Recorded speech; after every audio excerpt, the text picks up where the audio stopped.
जैसे कि मैंने आप लोगों को बताया था कि हम जब बात कर रहे थे कॉम्प्लेक्स एनालिसिस पोर्शन की, जब हम बात करेंगे तो कॉम्प्लेक्स एनालिसिस का की जो डिस्ट्रीब्यूशन है, मैंने आप लोगों को जितने भी डिस्ट्रीब्यूशन ओरिएंटेशन के अंदर बताई है वो एमएससी के कोर्सेज के पॉइंट ऑफ व्यू से बात की थी। वो इस वजह से बात की थी कि जब हम ये फोकस कर लेते हैं कि एफएससी में से इतने मार्क्स का क्वेश्चन आता है, बीएससी में से इतने मार्क्स का क्वेश्चन आता है, तो इन ट्रू सेंस वो सेपरेशन पॉसिबल होती नहीं।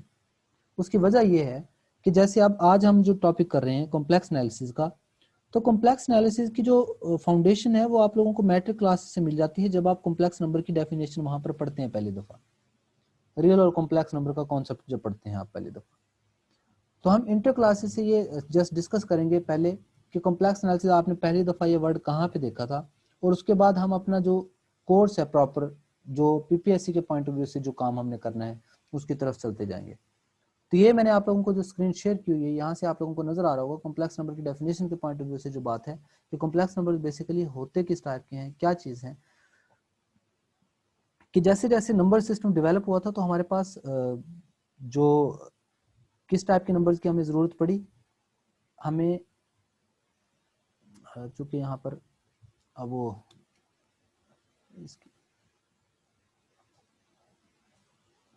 नेगेटिव नंबर के स्क्वायर रूट्स बाज जगहों पे हमें जो है ज़रूरत पेश आती गई। तो इस टाइप के नंबर्स को सॉल्व करने के लिए जो उस वक्त के सिस्टम्स थे वो ना काफ़ी थे। ये इसको सॉल्व करना और ऐसे नंबर को सॉल्व करना कि जिसको आप लोग स्क्वायर लें तो आंसर -1 रिटर्न कर रहा हो, पॉसिबल नहीं था। तो हमने उसका सोल्यूशन ये निकाला कि हम सारे प्रोसेस को रोकने की बजाय क्या कर दें, उसको एक सैम्बल अलॉट कर दें आयोटा। ठीक है, तो वो तमाम नंबर्स जिनके अंदर ये योटा, ये जो कि योटा इटसेल्फ क्या है, that is an imaginary number, और वो तमाम नंबर्स जिनको हम a प्लस बी योटा की फॉर्म में लिखते हैं, they are known as complex numbers, जिसमें आप लोगों के पास ये रियल पार्ट है और ये जो है इमेजिनरी पार्ट है। ओके, तो ये डेफिनेशन आप लोगों ने सबसे पहले वहां पर की थी। तो इस डेफिनेशन के बाद that was imaginary number. Well, यहाँ से इसकी जो जस्ट फ्यू प्रॉपर्टीज हम देखते चलेंगे कि कॉम्प्लेक्स नंबर की जो हायर पावर्स हैं, ये हमने देख लिया कि एयोटा स्क्वायर तो -1 होता है। ठीक है, एयोटा स्क्वायर अगर -1 है तो फिर हमारे पास जो एयोटा की फर्दर हायर पावर्स होंगी वो कैसे आएंगी, या उनको आप लोग कैसे जो है वो फाइंड आउट कर सकते हैं। तो उनको फाइंड आउट करने के लिए ये देखें, एयोटा स्क्वायर हमारे पास अगर -1 था तो इसकी जो भी हायर पावर होगी उसको आप लोग लोअर पावर्स में कन्वर्ट कर सकते हैं, यानी कि उसको सिंप्लीफाई कर सकते हैं। तो बेसिकली एयोटा की जो हायर पावर्स हैं वो एमसीक्यू के पॉइंट ऑफ व्यू से सिर्फ पीपीएससी में इतने ज़्यादा चूँकि बिल्कुल बेसिक टाइप के क्वेश्चंस आप लोगों को नहीं आएंगे कि जो पावर डीलिंग है आयोटा की हायर पावर्स की, आयोटा 6 की अगर बात कर लेते हैं तो इस टाइप के आप लोगों को क्वेश्चंस पॉसिबली ना आए शायद, लेकिन ये पता हो कि अगर हमें हायर पावर्स होती हैं तो उसको आप लोग लोअर पावर्स में क्या कर सकते हैं, कन्वर्ट ज़रूर कर सकते हैं। अच्छा जी, फिर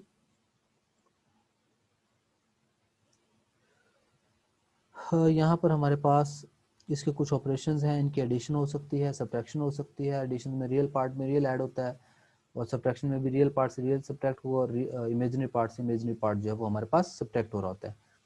स्केलर मल्टीप्लिकेशन में किसी एक स्केलर को आप लोग कॉम्प्लेक्स नंबर से मल्टीप्लाई कर सकते हैं, और मल्टीप्लिकेशन जो है, मल्टीप्लिकेशन का अगर आप लोगों को स्ट्रेट फॉरवर्ड ये फार्मूला याद है तो वेल एंड गुड। अगर ये फार्मूला याद नहीं है मल्टीप्लिकेशन का कि आप लोगों के पास a प्लस बी योटा और c प्लस डी योटा के फॉर्म का नंबर है तो इसका आंसर ये आता है तो ठीक, अदरवाइज आपको पता होना चाहिए कि हम सिंपल मल्टीप्लिकेशन भी कर सकते हैं कि हम पहले वाले रियल को a को c से मल्टीप्लाई करवाएंगे, फिर a को डी आयोटा से मल्टीप्लाई करवाएंगे, उसके बाद b आयोटा को c से और b आयोटा को अगेन डी आयोटा से मल्टीप्लाई करवा देंगे।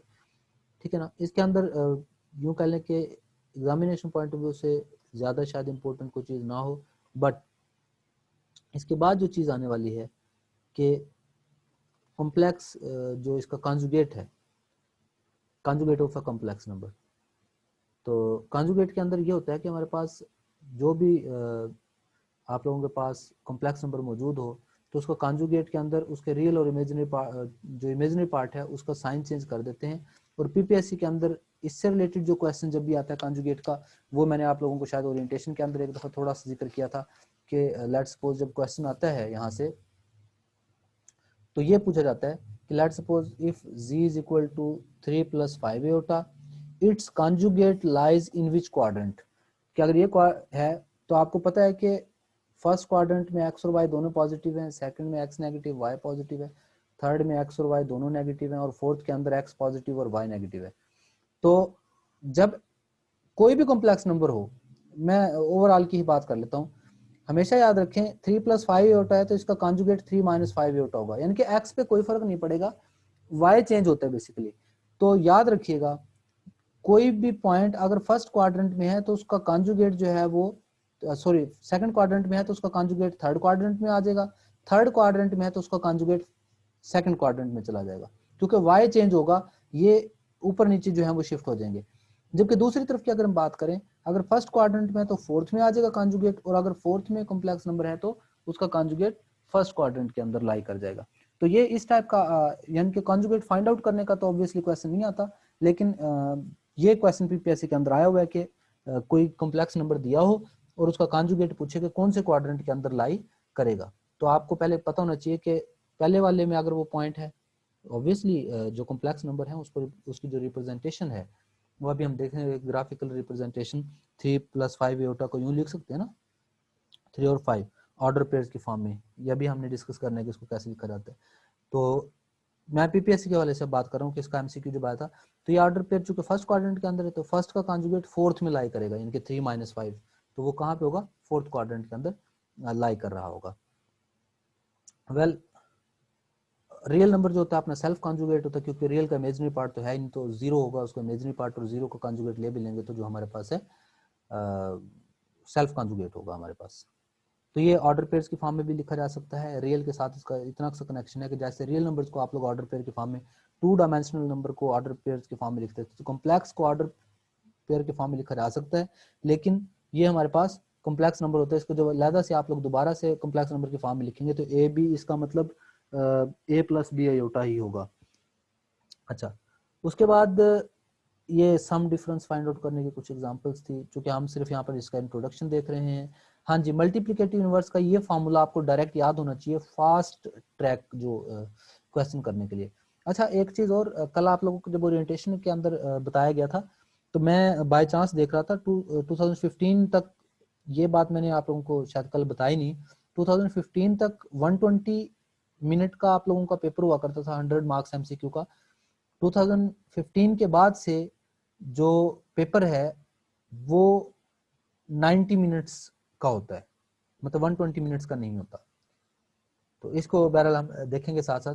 तो आप लोगों को ट्रिक्स और टिप्स जो हैं वो इस कंटेंट बताने के बाद में फिर वो दी जाएंगी। एडिटिव आइडेंटिटी, यहाँ पर ये पूरी की पूरी जो इन्फॉर्मेशन है सारी ही इंपॉर्टेंट है कि एडिटिव आइडेंटिटी कॉम्प्लेक्स नंबर्स की वो 0 0 होती है, किसी में भी ऐड कर लें कोई डिफरेंस नहीं पड़ता।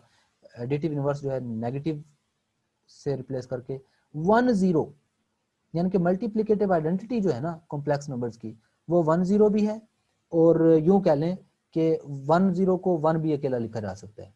तो ये मल्टीप्लिकेटिव आइडेंटिटी है बेसिकली 1, जिसे आप लोग कहते होते हैं। अच्छा, उसके बाद every non zero complex number has a multiplicative inverse. Non zero, हाँ जी, हर नॉन जीरो नंबर का मल्टीप्लिकेटिव इनवर्स होगा ऑब्वियसली, क्योंकि 0 0 अगर हुआ तो उसका मल्टीप्लिकेटिव इनवर्स का ये फार्मूला है, तो उसके डिनोमिनेटर में भी 0 आ जाएगा, तो 0 0 का जो है ना मल्टीप्लिकेटिव इनवर्स एग्जिस्ट नहीं करता। तो कॉम्प्लेक्स नंबर्स में जैसे रियल नंबर में 0 का मल्टीप्लिकेटिव इनवर्स होल्ड नहीं करता, तो वैसे ही कॉम्प्लेक्स नंबर्स के अंदर 0 0 यानी कि 0 + 0 एटा का कॉम्प्लेक्स नंबर जो है वो, सॉरी कॉम्प्लेक्स कॉन्जुगेट जो है वो मल्टीप्लिकेटिव इनवर्स होल्ड नहीं करता। a/a² + b² और -b/a² + b², ये डायरेक्ट आपको a और b पता हो तो मल्टीप्लिकेटिव इनवर्स निकालने के लिए इस फार्मूला को आप लोग यूज कर सकते हैं। अच्छा, ये उसकी प्रॉपर्टीज की बात होगी। ये स्पेशल सेट है A0 B0 के मल्टीप्लिकेटिव यूनिवर्स और एडिटिव यूनिवर्स की बातें की हुई हैं। अच्छा जी, ये चूँकि बेसिक क्वेश्चन है, मैं आप लोगों को पीपीएससी के पॉइंट ऑफ व्यू से जो उनकी जो प्रॉपर्टीज़ थी उनको हमने देख लिया। और नेक्स्ट रियल लाइन का हमें कॉन्सेप्ट पता है कि रियल लाइन के ऊपर आप लोगों के पास जो हॉरिजॉन्टल लाइन है उसमें मिडल पॉइंट 0 है, उसके राइट और लेफ्ट पे पॉजिटिव और नेगेटिव नंबर्स होते हैं रिस्पेक्टिवली। तो जो कार्टियन प्लेन है जिसमें एक्स एक्सिस और वाई एक्सिस होते हैं, जो आर ए क्रॉस बी यानी कि यूँ कह लें कि आप लोगों के पास टू हॉरिजॉन्टल और वर्टिकल कंपोनेंट से मिलकर बनती है, आर क्रॉस आर से जो प्लेन बन रही है। तो इस कार्टियन प्लेन को जो नंबर्स हैं इनको ऑर्डर पेयर्स बनते हैं वहाँ पर, और इस प्लेन का नाम जो है वो कार्टियन प्लेन वहाँ पर मौजूद होता है। लेकिन हम क्या कर सकते हैं, कॉम्प्लेक्स नंबर्स को भी इसी कार्टियन प्लेन के ऊपर रिप्रेजेंट कर सकते हैं। कार्टियन प्लेन के अंदर एक्स एक्सिस को एब्सिसा कहते हैं और वाई एक्सिस को ऑर्डिनेट कहते हैं। तो अक्सर जब भी बात करता है पीपीएससी क्वेश्चंस के अंदर, वो एब्सिसा और ऑर्डिनेट के नेम यूज करता है, एक्स एक्सिस और वाई एक्सिस के नेम से कभी भी नंबर्स को नहीं जानता। अच्छा, उसके बाद हमारे पास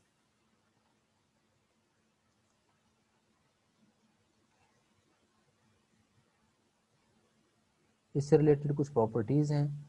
कौन सी प्रॉपर्टीज़ हैं? वो ये प्रॉपर्टीज़ हैं, ये थ्योरम है एक इम्पोर्टेंट कि हमारे पास जो एब्सोल्यूट वैल्यू है, एब्सोल्यूट वैल्यू बेसिकली क्या होती है, आप लोगों के पास कोई भी कॉम्प्लेक्स नंबर हो उसके एक्स कंपोनेंट वाई कंपोनेंट का स्क्वायर लेके ओवरऑल स्क्वायर रूट ले लेते हैं, तो किसी भी कॉम्प्लेक्स नंबर का की एब्सोल्यूट वैल्यू फाइंड आउट की जा सकती है। ये आप लोगों के सामने मौजूद है। 1 माइनस स्क्वायर रूट 3 आयोटा, ये आप लोगों के पास कोई कॉम्प्लेक्स नंबर है, और इसका जब conjugate absolute value find out करनी हो तो एक्स कंपोनेंट और वाई कंपोनेंट दोनों का स्क्वायर लेने के बाद हम स्क्वायर रूट जब लेंगे तो उसकी एब्सोल्यूट वैल्यू आ जाएगी।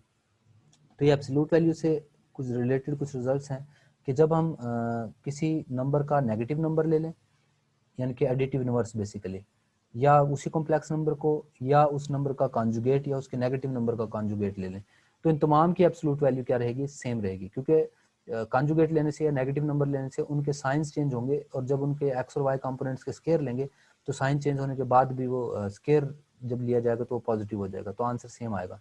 किसी नंबर का कॉन्जुगेट लेने के बाद अगेन कॉन्जुगेट ले लेंगे तो वो सेम कॉम्प्लेक्स नंबर आप लोगों को रिटर्न होगा। ऐसे ही एक कॉम्प्लेक्स नंबर और उसके कॉन्जुगेट को आपस में मल्टीप्लाई किया जाए तो जी मॉड स्केयर आता है। ये प्रॉपर्टीज़ हैं एडिशन के लिहाज से, मल्टीप्लिकेशन और डिवीजन के लिहाज से। डिवीजन में के अंदर जी टू नॉन जीरो है, ऑब्वियसली डिनोमिनेटर में जीरो नहीं होगा डिफाइन रखने के लिए इसको। तो अगर ऐड हो रहे हो, मल्टीप्लाई हो रहे हो या डिवाइड हो रहे हो तो कॉन्जुगेट जो है वो सेपरेट सेपरेट, जो मॉड है वो सेपरेट हो जाता है, और बार है तो वो भी सेपरेटली अप्लाई हो जाती है। ओके जी, इसकी प्रॉपर्टीज़ थी कुछ जो यहाँ पर डिफाइन करवाई गई हैं। हाँ जी, इसकी एक अलजेब्रिक प्रॉपर्टी है बड़ी इंपॉर्टेंट कि अगर हमारे पास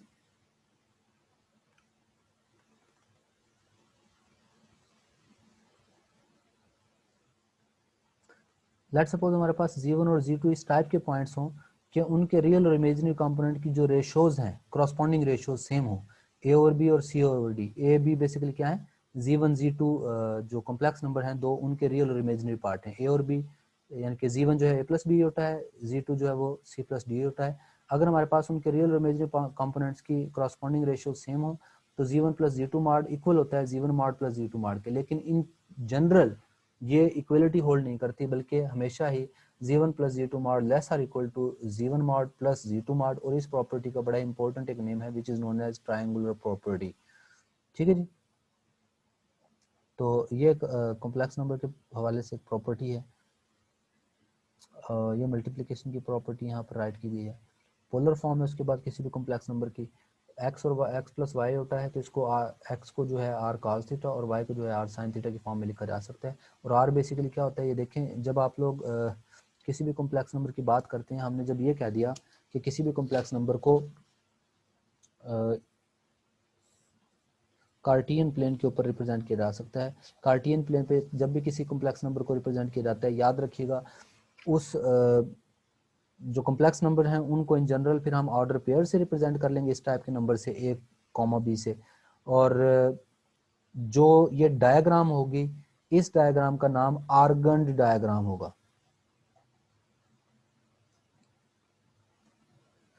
इस डायग्राम का नाम आर्गन डायग्राम होगा, और एक्स एक्सिस को रियल एक्सिस कहेंगे और वाई एक्सिस को जो है वो इमेजिनरी एक्सिस हम कहते हैं। तो जब हम कोई भी एक्स प्लस वाई आयोटा अगर कोई कॉम्प्लेक्स नंबर होगा तो ऑब्वियसली उस पॉइंट का जो एक्स कंपोनेंट होगा वो एक्स होगा और वर्टिकल कंपोनेंट जो है वो वाई होगा। तो जो आप लोगों के पास जिसे हम हाइपोटेन्यूस कहते हैं, तो हाइपोटेन्यूस की वैल्यू कैसे फाइंड आउट की जा सकती है? उसकी जब आप लोग वैल्यू फाइंड आउट करेंगे तो x square plus y square square root बनेगा। तो इसी को हमने क्या नाम दिया हुआ है? आर का नाम दिया हुआ है।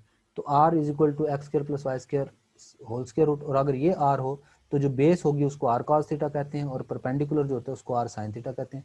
तो बेस एक्स है तो x is equal to r cos theta, y is equal to r sine theta, और थीटा की जो वैल्यू है tan inverse y over x. तो ये उसकी पोलर फॉर्म है बेसिकली कॉम्प्लेक्स नंबर की। जब किसी भी कॉम्प्लेक्स नंबर को r cos theta plus iota plus r sine theta की फॉर्म में लिखा जा सकता है, जहां पर आर जो है वो x square plus y square whole square root की फॉर्म में होता है। तो ये रहा हमारे पास कोई भी कॉम्प्लेक्स नंबर है, यहाँ पर नजर आ रहा होगा आप लोगों को 1 प्लस स्क्वायर रूट 3 आयोटा जो है, इसको पोलर फॉर्म में जब भी कन्वर्ट करना है हमने तो क्या करना है, एक्स को आर कॉस थीटा और वाई को आर साइन थीटा में पुट करने के बाद आर और थीटा की वैल्यूज फाइंड आउट कर लेनी है। तो आर कॉस थीटा प्लस यहाँ पर और कॉस, ये यहाँ पर एक्स और वाई की जगह पे हमने वो वैल्यूज जो हैं वो सब्स्टिट्यूट कर दी हैं, are cos theta plus iota are sine theta. बल्कि इसकी इससे ज़्यादा बेटर जो रिप्रेजेंटेशन है, यूँ मैं कह सकता हूँ कि x प्लस अयोटा वाई है, तो ये बन जाएगा r cos theta plus iota y की जगह पे आर साइन थीटा। तो आर जब हम इसका कॉमन ले लेंगे तो cos theta plus iota sine theta, तो r cos theta plus iota sine theta. तो ये याद रखिएगा, ये एलर्स फार्मूला है कि cos theta plus iota sine theta को ई पार अयोटा थीटा से भी डिनोट करते हैं। जो कि अब हम इसे नेक्स्ट प्रोसीड करेंगे तो वहाँ पर ये दोबारा से भी बात आ जाएगी। तो आर ई पार अयोटा थीटा की फॉर्म में भी लिखा जाता है, जो जहाँ पर थीटा जो है वो टेन इनवर्स वाई और एक्स होता है, और इसको बेसिकली आर्गूमेंट भी कहते हैं। क्या नाम देते हैं हम? आर्गूमेंट का नाम देते हैं। लेकिन चूंकि अभी मैं बेसिक आप लोगों को एक बात बता रहा हूँ, फौरन अभी हम चलते हैं नेक्स्ट मूव करते हैं। यहाँ पर डिमोवरीज थ्योरम था एक, जो मैं शायद इसको इग्नोर कर गया हूँ। यहाँ पर cos theta plus iota sine theta whole power n, अगर nth पार हो तो क्या आएगा, ये इसका मतलब ये तमाम के तमाम कॉम्प्लेक्स नंबर आपस में मल्टीप्लाई हो रहे हैं, तो इनके जो थीटाज हैं वो सारों के ऐड हो जाएंगे, तो theta plus theta n theta हो जाएगा। या सिंपल ये कह लें कि जब ओवरऑल पावर n हो तो वो n एंगल के साथ मल्टीप्लाई हो जाता है। cos theta plus iota sine theta की पावर n है तो वो n जो है वो थीटा के साथ ही एंगुलर वैल्यू के साथ क्या हो जाएगा, मल्टीप्लाई हो जाएगा। अच्छा, यहाँ से तो जस्ट इसकी ये एक डिस्कशन थी, मैंने आप लोगों को अब ये काम करवाना है जो यहाँ पर मौजूद है। हाँ, चलते हैं जी। ये सबसे पहले हमने ये डिस्कशन कर ली कि ये इंटर क्लासेस के अंदर हमारे पास एक मौजूद था टॉपिक, इससे रिलेटेड चीज़ हमने एक पढ़ी हुई है इंटर क्लासेस के अंदर। तो अब हम देखते हैं कि अब क्या काम हमने करना है यहाँ पर। तो सबसे पहले हमने कॉम्प्लेक्स नंबर की डेफिनेशन पढ़ ली कि कॉम्प्लेक्स नंबर है क्या चीज़। कॉम्प्लेक्स नंबर की डेफिनेशन के बाद अब इनके डिफरेंस के अंदर जो डिफरेंसेस आते हैं ना, थोड़ा सा ये देख लेते हैं रियल और कॉम्प्लेक्स के अंदर डिफरेंस क्या होगा, क्योंकि बात हम कर रहे हैं पीपीएससी के पॉइंट ऑफ व्यू से। तो कॉम्प्लेक्स नंबर और रियल नंबर के अंदर जो बेसिक डिफरेंस है वो तो इनका सैम्बल है कि एक को आर से डिनोट किया हमने, एक को सी से डिनोट किया। इनकी जो फंक्शंस अगर इनके अंदर बात कर रहे हो फंक्शंस की, तो रियल के अंदर जो फंक्शंस होंगे उसके जो डोमेन है वो भी रियल नंबर होती है, जो रेंज है वो भी रियल नंबर्स होती है। जबकि जब कॉम्प्लेक्स नंबर्स की बात करते हैं तो कॉम्प्लेक्स फंक्शंस बेसिकली वो होते हैं जिनकी डोमेन और रेंज बेसिकली कॉम्प्लेक्स नंबर हो। और इसी तरीके से कॉम्प्लेक्स फंक्शन बेसिकली हमने और रियल फंक्शंस की बात कर ली। रियल नंबर्स हमेशा जो होते हैं यूं कह लें कि उनके अंदर ऑर्डरिंग रिलेशन पाया जाता है। ऑर्डरिंग रिलेशन से क्या मुराद है कि आप लोग कभी भी किसी कॉम्प्लेक्स नंबर को देख के रियल नंबर को देख के बता सकते हैं कि 3 is greater than 5। Real numbers के दरमियान ऑर्डरिंग रिलेशन होता है। लेकिन जब हम बात कर रहे होते हैं कॉम्प्लेक्स नंबर्स की तो 3 प्लस 7 आयोटा है, तो दूसरी तरफ 2 माइनस 8 आयोटा की बात कर लें, या फिर 8 प्लस 2 आयोटा की बात कर लें। अब मैं इन सारों में से किसी को भी ये नहीं कह सकता कि कौन सा किसी दूसरे से ग्रेटर है या लेस है। उसकी रीजन ये है कि कॉम्प्लेक्स नंबर के अंदर रियल और इमेजिनरी के हिसाब से वैल्यूज होती हैं और इनका आपस में कोई ऑर्डरिंग रिलेशन नहीं होता। हाँ, एक हिसाब से कॉम्प्लेक्स नंबर को एक दूसरे से बड़ा या छोटा किया जा सकता है, और वो है कि अगर ये जी कॉम्प्लेक्स नंबर है तो वो इनकी एब्सोल्यूट वैल्यूज के हिसाब से है कि हम क्या करें, एब्सोल्यूट वैल्यू ले लें, एक्स कंपोनेंट वाई कंपोनेंट का स्क्वायर लेने के बाद तमाम का स्क्वायर रूट लें, और फिर उसकी जो वैल्यू होगी फिर दूसरे की वैल्यू के हिसाब से उसको कंपेयर करें कि कौन से नंबर की एब्सोल्यूट वैल्यू दूसरे नंबर से ज्यादा है या कम है। तो तब हम इसके बारे में ये बता सकते हैं कि इनके दरमियान क्या रिलेशन होल्ड कर रहा होता है। अच्छा जी, इसी तरीके से हर रियल नंबर को कॉम्प्लेक्स की फॉर्म में आप लोग कन्वर्ट कर सकते हैं। कैसे? 5 है ना, तो every real number is a complex number basically, क्योंकि हमने जब नंबर सिस्टम पढ़ा था ना, तो नंबर सिस्टम के अंदर हम यूं ही चले थे कि एन जो है वो सबसेट था हमारे पास होल नंबर्स का, ये इंटीजर्स का, इंटीजर रैशनल के, रैशनल रियल का, और रियल जो है वो कॉम्प्लेक्स का। तो हर रियल नंबर को तो कॉम्प्लेक्स की फॉर्म में लिखा जा सकता है, लेकिन हर कॉम्प्लेक्स को रियल नंबर की फॉर्म में लिखा नहीं जा सकता। तो ये बात एक तो हमें पता होनी चाहिए। अच्छा, दूसरी चीज, कॉम्प्लेक्स नंबर्स में अक्सर ये पूछा जाता है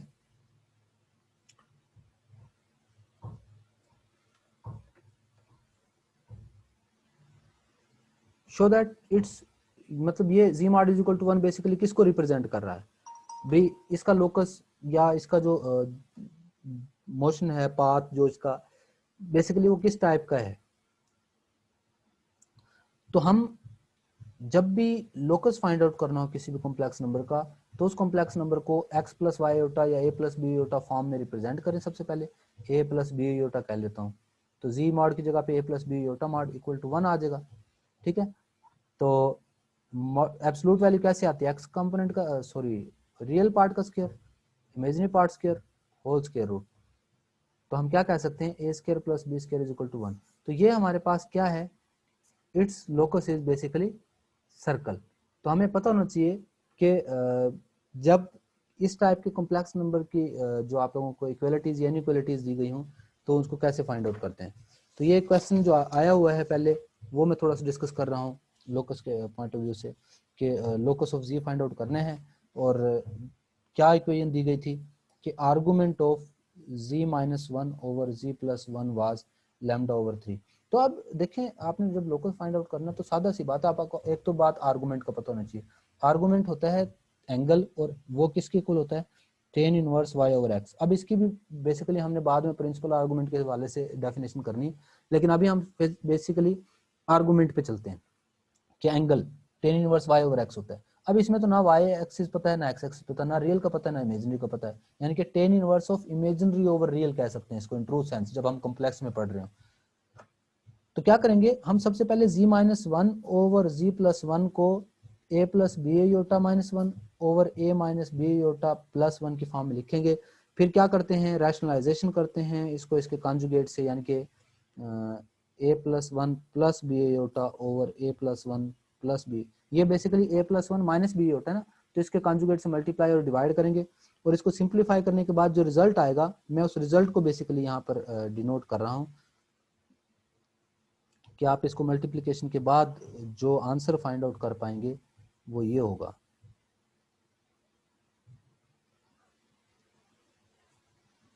तो ये चीज आएगी, तो इसका मतलब x square plus y square minus 1 over x plus 1 square plus y square, ये रियल पार्ट होगा, 2y ओवर दिस वैल्यू ये है इमेजिनरी पार्ट। तो अब मैं अगर इसके आर्गुमेंट की बात कर भी लूं,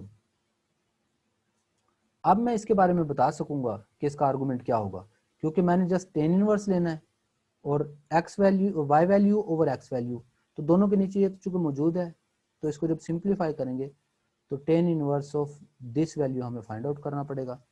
ठीक है जी, और हमें उसने बताया हुआ है कि इसके आर्गुमेंट की वैल्यू है क्या, लैम्डा बाय 3।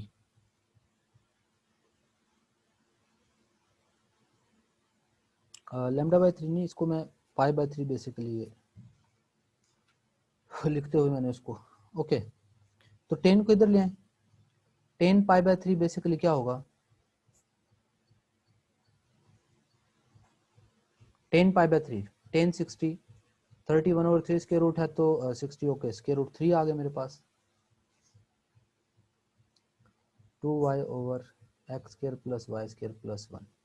तो यहाँ पर जब इसको सिंप्लीफाई किया ना हमने, x² plus y² minus 2/√3y minus 1 equal to 0। तो ये जो है हमारे पास बेसिकली इक्वेशन ऑफ सर्कल ही है, क्योंकि हम इसको कंपेयर कर सकते हैं ना इक्वेशन ऑफ सर्कल की जनरल इक्वेशन के साथ कि x² plus y² plus 2f(x) plus 2gy plus c is equal to 0, ठीक है ना। या वाई स्केयर और वाई वाले टर्म्स का स्केयर कंप्लीटिंग कर लें तो x minus 0 x minus a square plus y minus b square is equal to r square वाली फॉर्म भी इसकी बन सकती है। तो ये बेसिकली क्या बन गया है, सर्कल। तो इसका लोकस बेसिकली किसको रिप्रेजेंट कर रहा है, सर्कल को रिप्रेजेंट कर रहा है। तो इस तरीके से हमें जब भी कॉम्प्लेक्स फॉर्म में कोई नंबर दिया गया हो और उसका लोकस किस चीज को रिप्रेजेंट कर रहा है तो वो हमें पता होना चाहिए। हाँ, कुछ चीजें ऐसी होती हैं कि आप लोगों को लोकस के पॉइंट ऑफ व्यू से कि जब आप लोग इसकी इक्वेशन फाइंड आउट कर लेते हैं तो इक्वेशन फाइंड आउट कर लेने से ही फौरन आपको आइडिया नहीं होगा, बल्कि आप लोगों को बेसिक इक्वेशन का भी पता हो। अब ये इक्वेशन ऑफ सर्कल का आप लोगों को अगर सिर्फ वही पता होगी x minus h square plus y minus k square is equal to r square, तो फिर ऑब्वियसली आप लोग इस इक्वेशन तक पहुंचने की कोशिश करेंगे। लेकिन अगर आपको पता हो कि आप लोग इस फॉर्म में भी लिख सकते हैं तो फिर ये इक्वेशन डायरेक्टली आप बता सकेंगे कि सर्कल की हमारे पास जो है वो इक्वेशन है। अच्छा, ये हमने देख लिया कॉम्प्लेक्स नंबर के पॉइंट ऑफ व्यू से। दूसरा हमने ये फर्स्ट ईयर के अंदर ही मौजूद था जो चीज़ हमने देखी थी कि z1 plus z2 mod less or equal to, उनके सम से जो है वो लेस होता है और उनके डिफरेंस से जो है वो ग्रेटर आर इक्वल होता है हमारे पास, ठीक है ना। और दूसरी बात z मॉड स्क्वायर जो है वो हमारे पास z डॉट z बार के इक्वल होता है, z मॉड स्क्वायर की जो वैल्यू है हमारे पास, ठीक है। और कॉन्जुगेट के हवाले से बाकी हमने डेफिनेशंस देख ली हुई थी। और सम के हवाले से ये है कि z1 plus z2 greater or equal to z1 minus ये मैंने z1 mod minus z2 mod separated mods के डिफरेंस से ग्रेटर होता है। वेल यहाँ पर एक थ्योरम है वो मैं राइट करना चाहूँगा।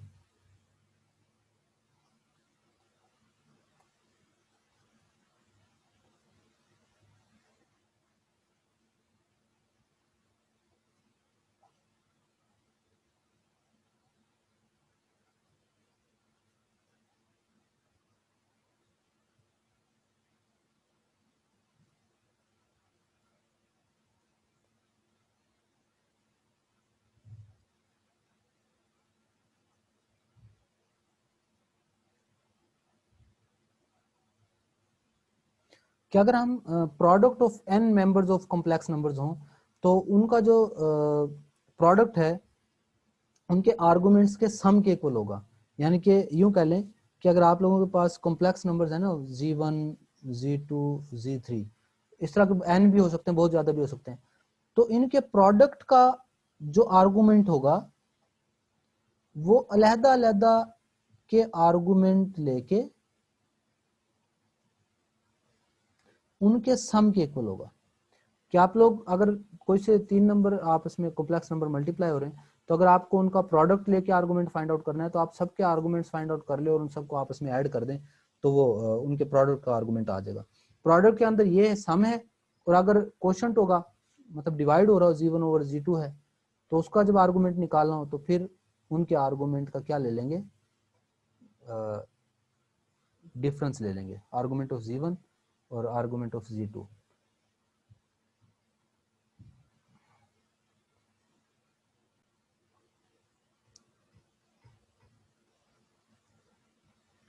जी, मैंने आप लोगों को बताया कि अगर प्रोडक्ट और हो रहा हो या डिवाइड हो रहा हो तो तब हमारे पास कैसे उसको राइट किया जाता है। उसके अलावा कुछ जो कह लें कि बाकी ये एक आध इम्पोर्टेंट रिजल्ट है। ये तो चूंकि क्वेश्चंस के पॉइंट ऑफ व्यू से है, आप लोगों को long questions point of view से चीज़ें नहीं आती। चूँकि हमने इसको डिस्कस ये करना है तो कुछ इंपॉर्टेंट अगर कोई रिजल्ट आ जाए कि और भी अगर कोई कॉम्प्लेक्स हमारे पास जो है वो कॉन्स्टेंट्स हैं, जैसे कॉम्प्लेक्स नंबर थे, तो कॉम्प्लेक्स कॉन्स्टेंट्स के लिए हमारे पास जो है a plus b square mod square plus a minus b mod square is equal to 2 times a mod square plus b mod square के इक्वल होता है। अच्छा, अब उसी तरीके से हम बात करते हैं जब लिमिट ऑफ फंक्शन, मतलब कॉम्प्लेक्स फंक्शन की बात करें। अब हम चूंकि कॉम्प्लेक्स एनालिसिस के अंदर जब भी फंक्शन की बात की जाएगी, जब वर्ड फंक्शन यूज हो रहा होगा, तो इसका मतलब आपने यही एज्यूम करना है कि हम कॉम्प्लेक्स फंक्शन की बात कर रहे हैं। तो जब उसकी लिमिट की बात हो रही होगी तो याद रखें limit of a complex function जो है at any point z naught, limit z is equal to z naught, क्योंकि कॉम्प्लेक्स नंबर्स को हम ना z से डिनोट करते हैं आम रूटीन में, इस वजह से लिमिट एट, हम रियल नंबर की जब बात करते थे ए नॉट यूज कर लेते थे। Limit of complex function f of x at z naught, उसको कैसे लिखा जाएगा? If for every epsilon positive there exist delta such that f of z minus डब्ल्यू नॉट, यानी कि functional value minus limiting value less than epsilon whenever z minus z naught less than delta. तो ये हमारे पास जो है इसकी लिमिट की जो है वो डेफिनेशन है कि एफ ऑफ जी माइनस डब्ल्यू नॉट फंक्शन वैल्यू और जो उसकी लिमिट जो आई है उनका डिफरेंस लेस देन एप्सिलॉन हो।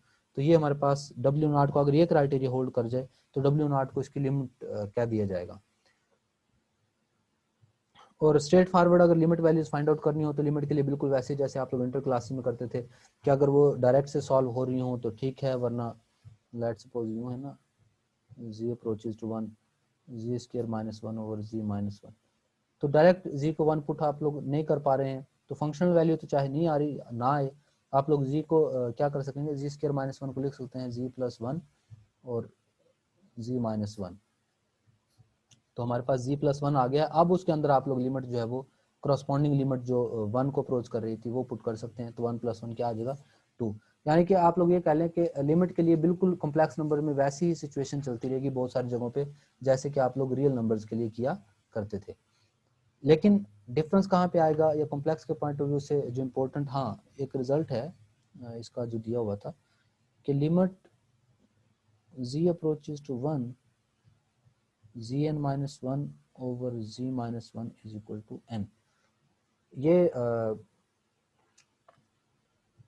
z अप्रोचेज टू 1 से है, a होगा तो n a n माइनस 1 आ जाएगा आप लोगों के पास। तो ये एक इम्पोर्टेंट रिजल्ट है जो कि अक्सर पूछ लिया जाता है वहाँ पर लिमिटिंग केसेस के हवाले से डिफरेंट एग्जाम्स में कि ये कैसे आएगा।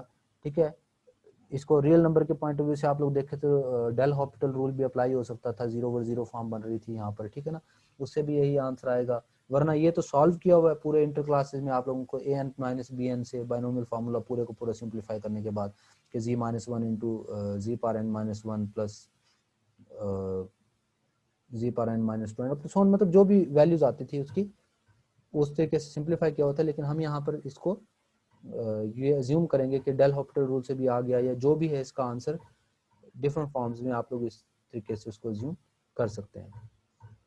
अच्छा, रियल से रिलेटेड बहुत सारे रिजल्ट्स कॉम्प्लेक्स में भी सेम रहते हैं। कैसे कि अगर लिमिट एग्जिस्ट कर रही हो किसी भी कॉम्प्लेक्स फंक्शन की तो लिमिट हमेशा क्या होगी, यूनिक होगी। जैसे हम रियल नंबर्स के लिए कहा करते थे कि जो हमारे पास है कॉम्प्लेक्स, अगर लिमिट किसी भी सीक्वेंस की है हमारे पास जो वो यूनिक होगी, तो यहाँ भी हमारे पास कॉम्प्लेक्स फंक्शंस की अगर बात कर रहे हो, लिमिट ऑफ अ फंक्शन की बात कर रहे हो, तो अगर वो एग्जिस्ट करे तो लिमिट ऑफ अ फंक्शन भी हमारे पास क्या होगी, यूनिक होगी। अच्छा जी, इसी तरीके से अगर हमारे पास फंक्शन जो है वो कॉन्टिन्यूस होगा तो ये याद रखिएगा कॉम्प्लेक्स फंक्शन के अंदर फंक्शन का अगर कॉन्टिन्यूस होगा तो याद रखिए उसका रियल पार्ट भी कॉन्टिन्यूस होगा और उसका इमेजिनरी भी कॉन्टिन्यूस होगा। तो किसी भी कॉम्प्लेक्स नंबर की कॉन्टिन्यूटी का मतलब ये होगा कि उसका रियल पार्ट भी कॉन्टिन्यूस और उसका इमेजिनरी पार्ट भी कॉन्टिन्यूस है। Okay, less than 1 minute show कर रहा है मीटिंग एंड होने में। ये जैसे डिस्कनेक्ट होती है उसके फ़ौरन बाद आप लोग दोबारा से इसको कनेक्ट कर लेंगे सो दैट कि हम दोबारा इसको जो है ना कंटिन्यू कर पाएँ।